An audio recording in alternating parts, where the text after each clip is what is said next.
Dolly Parton once said, "I'm not offended by dumb blonde jokes because I know I'm not dumb. I also know I'm not blonde." Now, this is a fantastic look at a very public perception and difference between one's identity and somebody's perception. Dolly Parton is not a natural blonde. She has been dyeing her hair for the last 50 years, which has now become a part of her iconic look. It is something that is synonymous with Dolly Parton. Now, these perceptions and these stereotypes of "are blondes dumb" have led to some studies about the said stereotypes. Blonde women actually also have a higher average IQ and more likely to be classified as geniuses, as well as less likely to have an extremely low IQ dragging down those averages.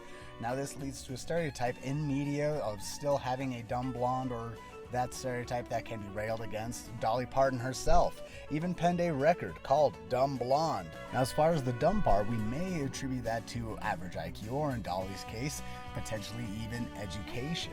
Dolly Parton does have a PhD. She received an honorary doctorate in 2009 from the University of Tennessee in humane and musical letters for her story writing and her musical career. Our identity, the way that Dolly identifies herself as not dumb and not blonde, is a different thing than the perception of an audience observing her and what they choose to believe about her. Our vantage point from the stage and our identity will always be different than the perception of audiences around us. Something we may do well to remember going forward in our own lives.